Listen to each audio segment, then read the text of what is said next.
It was a night cloaked in mystery, where shadows whispered tales of destiny, and two legends met in a showdown destined to be etched in the annals of cinematic history. John Wick, the enigmatic assassin with a penchant for calculated vengeance, faced off against Uma Thurman's iconic, sword-wielding bride from Kill Bill. This was not merely a fight, it was a ballet of blood, skill, and unrelenting determination. The air was tense as they entered the abandoned warehouse, their battleground for the evening. Wick, clad in his trademark black suit, moved with a predator's grace.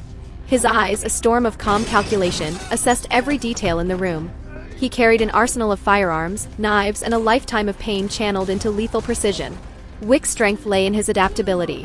Whether faced with close-quarter combat or a sniper's duel, he could turn any weapon or environment into an extension of his will. But his greatest weapon was his relentless drive.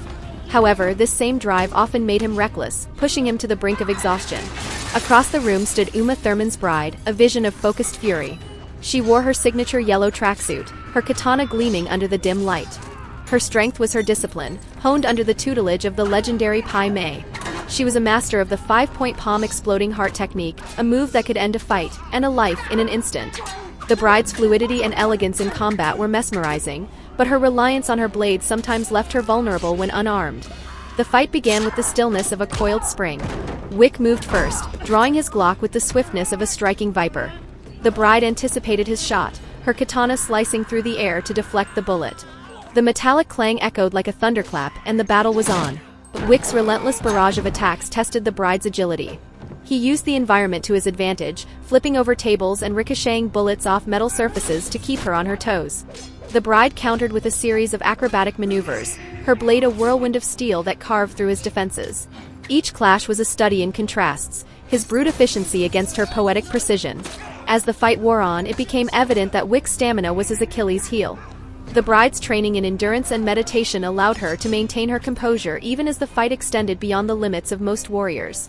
Wick's blows began to slow, and for a moment, it seemed the bride would seize the upper hand. But Wick had one final card to play. A concealed knife hidden in his sleeve found its mark, grazing the bride's shoulder and forcing her to falter. Seizing the moment, Wick disarmed her with a deft kick, sending her katana skittering across the floor. Yet, even unarmed, the bride was far from defeated. She launched into a series of hand-to-hand techniques, aiming to exploit Wick's exhaustion. In the end, it was Wick's sheer tenacity that secured his victory. A well-timed maneuver allowed him to pin the bride, his pistol trained on her heart. Breathing heavily, he hesitated, acknowledging the respect he held for his opponent. The bride, ever composed, nodded in silent acknowledgement of his skill. The fight ended not with a fatal blow but with mutual recognition of their shared warrior's code. Wick walked away victorious but not unscathed, both physically and emotionally. The bride, though defeated, retained her dignity and her life, a testament to her indomitable spirit.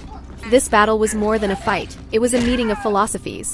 Wick's relentless pragmatism clashed with the bride's disciplined artistry, proving that strength lies not just in skill but in the will to endure.